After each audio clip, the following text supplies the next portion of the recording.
Добро утро и добре дојдовте во најновото издание на вашиот омилен ТВ магазин Урбан Блок. Како и секогаш, така и овој пат подготвивме содржини кои ќе бидат доволно инспиративни и креативни за вас.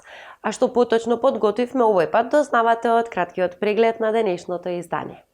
Во новиот Урбан Блок ви откриваме кои се предностите доколку постојано конзумирате кеј, што ќе се случи со вашиот организам доколку 2 недели се откажете од шеќерот и ве носиме во Колумбија. Останете тука. По рекламите почнува новиот Урбан Блок.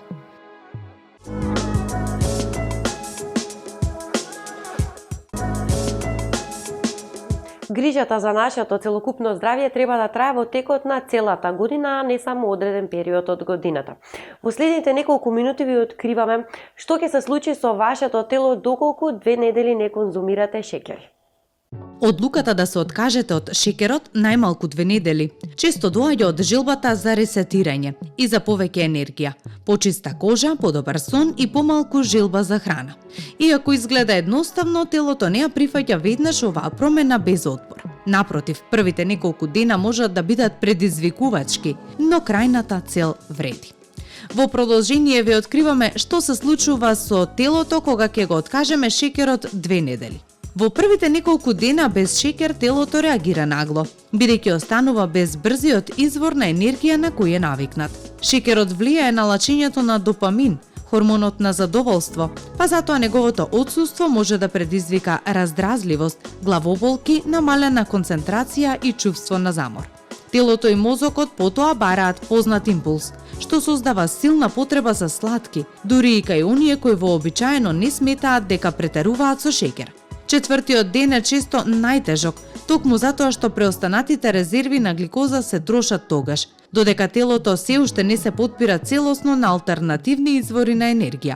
Во тој момент хормоните на глад и ситост не се во рамнотежа, а нивоата на енергија можат значително да варираат. Сепак, оваа фаза е клучна бидејќи го означува почетокот на адаптација. Откако ќе ја поминете, телото полека влегува во постабилен ритам. По 5-тиот или 6-тиот ден, многумина забележуваат дека нивната енергија станува порамномерна во текот на денот, без ненадејни падови што претходно беа причина за посегнување по сладки. Апетитот постепено се намалува, а чувството на ситост трае подолго. Сонот често се подобрува бидејќи шеќерот, особено навечер, може негативно да влијае на квалитетот на одморот. Како што минува првата недела, телото станува поефикасно во користење на мастите и сложените јаглехидрати како извор на енергија. Ова се одразува и на менталната јасност, концентрацијата е подобра, а чувството на магла во мозокот е намалено. Дигестивниот систем се смирува, а надоеноста и непријатноста во стомакот стануваат поретки. Во текот на втората недела промените стануваат видливи и однадвор. За почеток постои подобра рамнотежа на инсулинот, хормонот кој игра клучна улога во складирање на мастите и регулирање на шеќерот во крвта. Кога инсулинот се стабилизира, ненадејните промени во енергијата и желбата за грицки се намалуваат. Многу жени исто така забележуваат подобра контрола на апетитот, помала потреба за емоционално јадење и постабилно расположение во овој период. Шеќерот повеќе не го диктира ритамот на денот, но станува јасно дека телото може да функционира сосема добро без постојани сладки засилувања.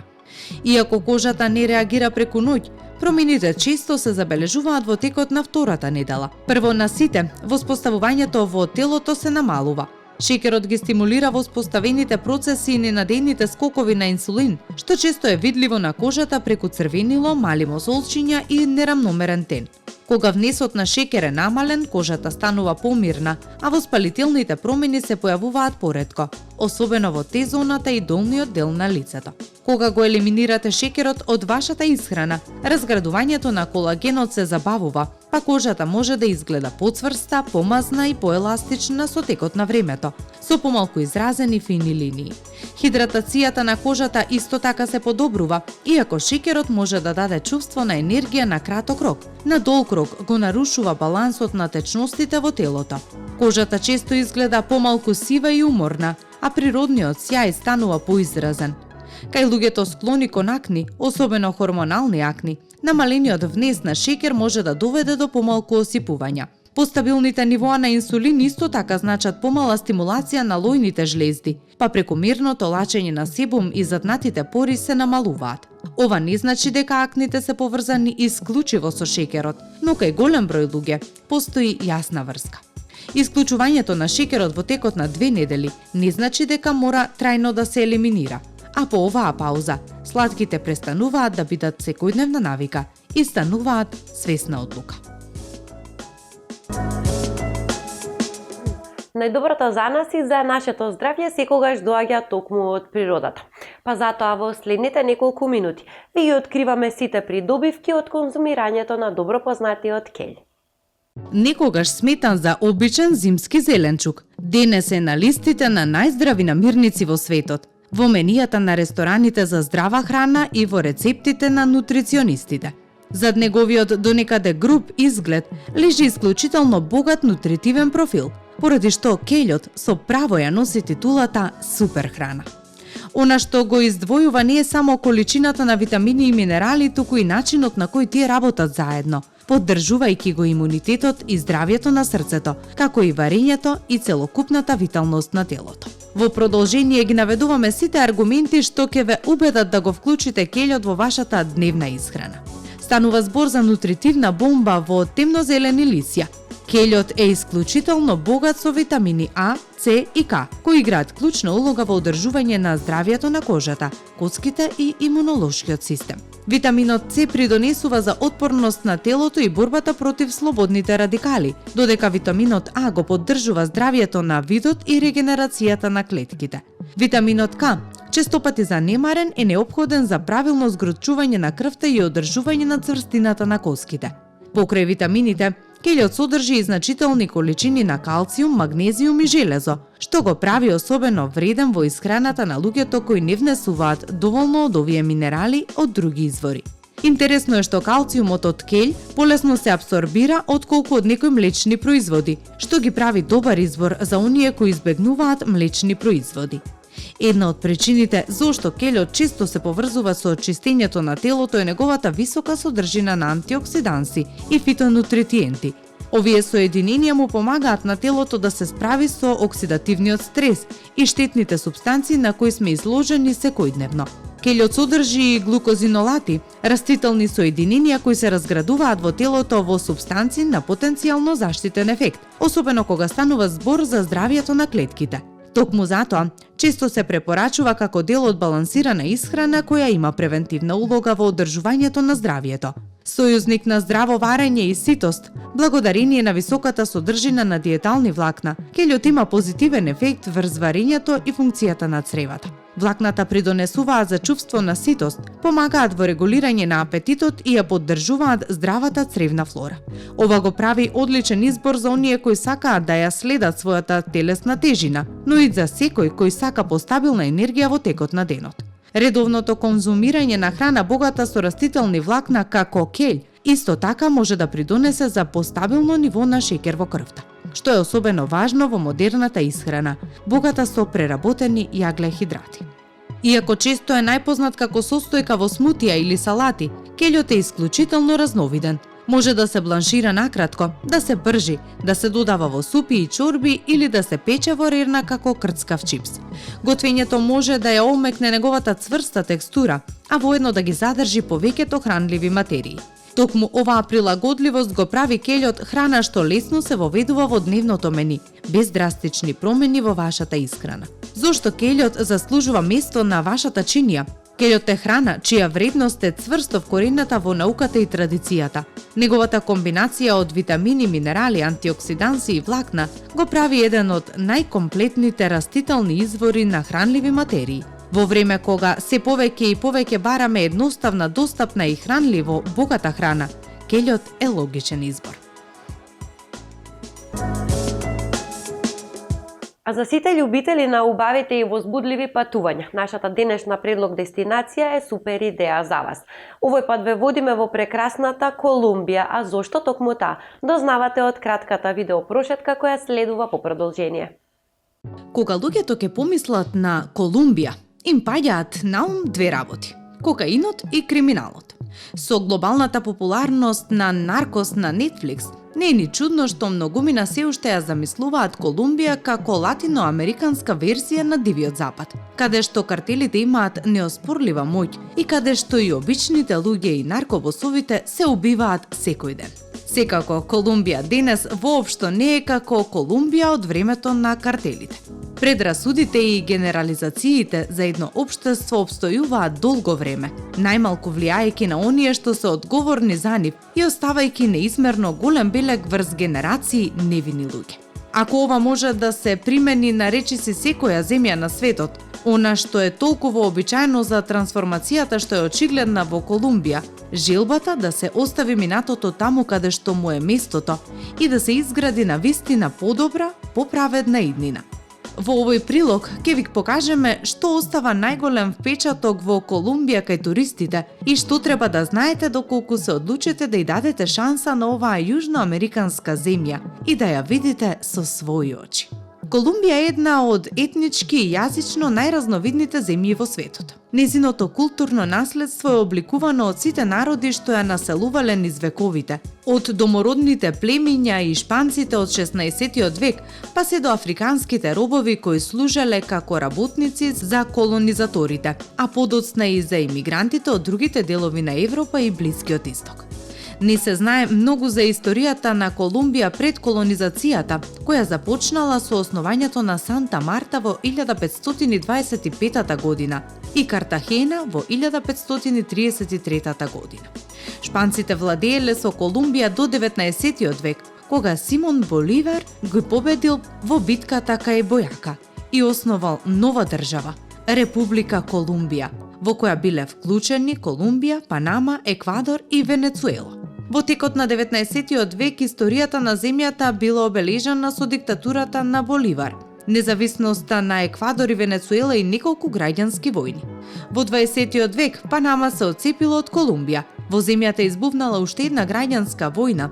На сцената се појавила уште еден диктатор. Се формирале герилски движења и се појавиле картели, носејќи со себе застрашувачки бран на насилство. Приказната за Колумбија сигурно не е комплетна без да се спомене Пабло Ескобар, најбогатиот криминалец во светот, најпознатиот и најозогласениот колумбиски наркобос и крал на кокаинот. Последиците од неговите криминални активности се чувствуваат и денес, можеби не толку во самата земја, колку во тоа како другите ја перцепираат. Но она што можеби е помалку познато е дека земјата била зафатена од граѓанска војна која траела ништо повеќе од 50 години во 20-тиот и почетокот на 21 век. Борбите меѓу колумбиската влада, паравојните групи, криминалните здруженија и комунистички герилци одзеле 220.000 животи помеѓу 1958 и 2013 година, претежно цивили. И токму кога помисливте дека нема надеж за Колумбија, земјата почна да се опоравува. Иако закрепнувањето веројатно ќе трае долго, Колумбија е на добар пат да стане најуредената земја на континентот. А што велите за безбедноста во Колумбија? Со оглед на се што се случува во Колумбија во минатото, не изненадување што едно од првите прашања што луѓето ги имаат за оваа јужноамериканска земја е дали е безбедна за туристите. Ако го оставиме настрана фактот дека нешто лошо може да ви се случи насекаде во светот, можеме да кажеме дека Колумбија е безбедна земја за странци. Се додека одите во големите градови и познатите туристички места и користите здрав разум. Не се препорачува патување во пограничните области со Еквадор, Венецуела и Панама, како и во руралните области кои не се често посетувани од туристи. Исто така постојат области во градовите каде што е подобро да не се оди, барем не сами. Најреална опасност за туристите во Колумбија, како и во повеќето други земји во светот, е ситниот криминал, џебни кражби и кражби на торби. Треба да бидете особено внимателни во популарните туристички места, особено позајди сонце. Иако најлошото нешто што генерално им се случува на туристите во Колумбија е тоа што уличните продавачи го расипуваат впечатокот за овој инаку прекрасен колонијален град на Карипскиот брег. Вистина е и дека повеќето туристи во Меделин, на пример, не се чувствуваат многу безбедно и дури не се ни обидуваат да се шетаат низ градот ноќе. За да се избегнат непријатни, па дури и опасни ситуации во Колумбија, не носете вреден накид и многу пари со вас. Не одете на места познати по висока стапка на криминал и бидете особено внимателни ноќе. Друга работа што вреди да се напомене е дека во градовите, особено во Богота, има многу полиција и војска на улиците. Не затоа што нешто се случува, туку за да се спречи нешто да се случи. Сепак и покрај фактот дека треба да се преземат некои мерки на предпазливост, треба да се има предвид дека Колумбија сега е една од најбезбедните земји во Јужна Америка. Според некоја логика, Колумбија е сепак модерна земја и по се што видовме и слушнавме за неа, сме убедени дека барем младите знаат малку англиски. Ако одите во Колумбија, нема да можете да се потпрете на англискиот јазик, па затоа препорачуваме да научите барем основни фрази на шпански и да купите джебен речник, тоест да превземете апликација. Колумбиците се навистина топли и љубезни луѓе, подготвени да ви помогнат и да работат на тоа да ве запознат и да откријат што ве довело во Колумбија, но само ако знаете шпански. Во секој случај, вашиот впечаток за Колумбија ќе биде уште подобар ако имате можност повеќе да разговарате со локалното население. Цените во Колумбија варираат од место до место.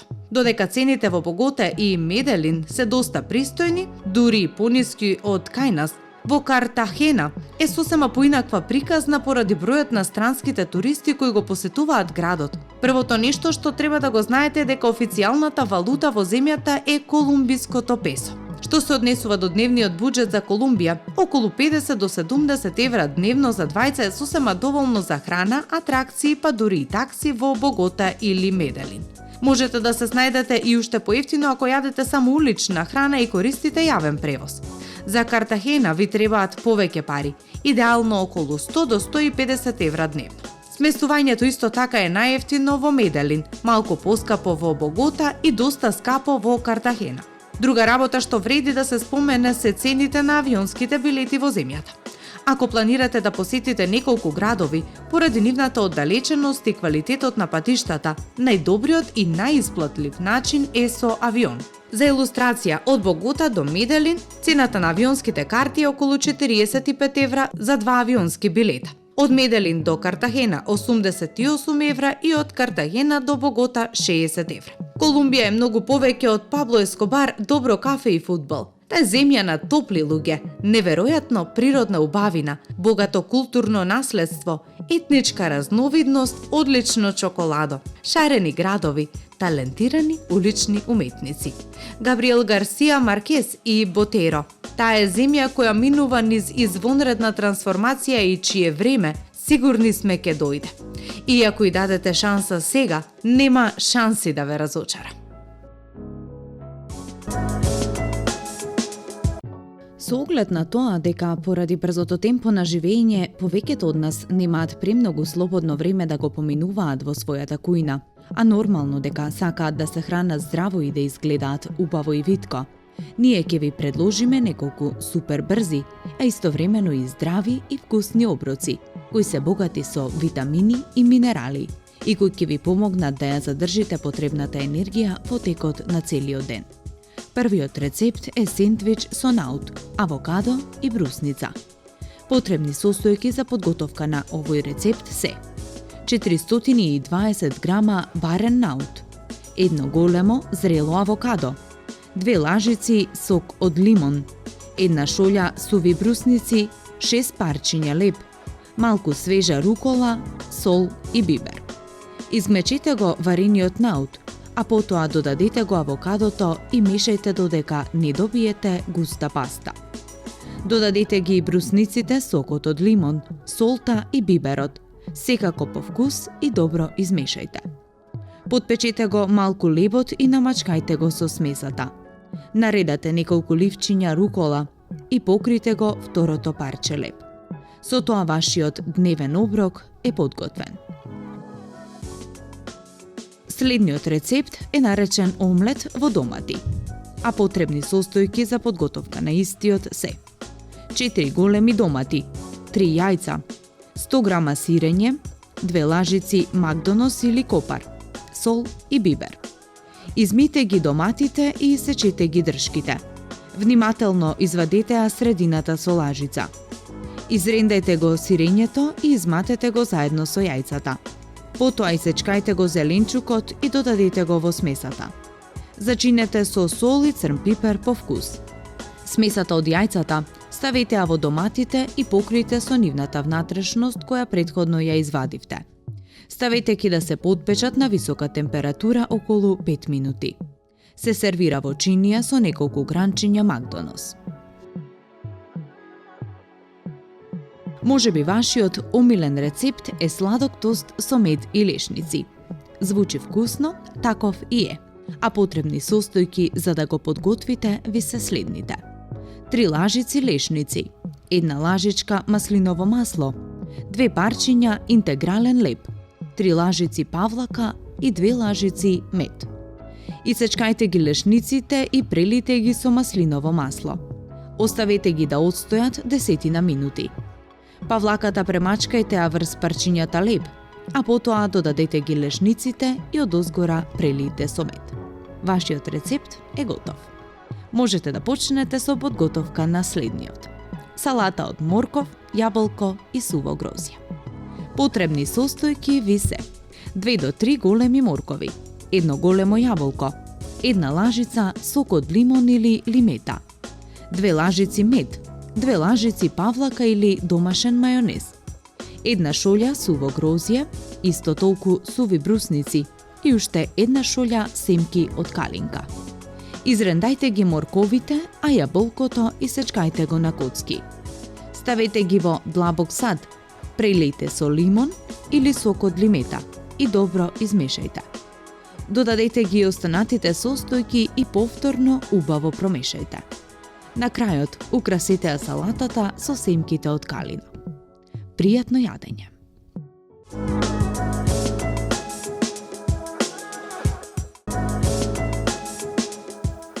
Со ова го заокружуваме денешното 30-минутно дружење со вас, а сигурни сме дека и овој пат останавте со нас до самиот крај. Но доколку не пропуштивте, можете да го погледнете репризното издание во сабота или пак да го посетите нашиот YouTube канал. Ние се гледаме повторно следната недела со нови и уште покорисни содржини. Но до тогаш не заборавајте да бидете урбани.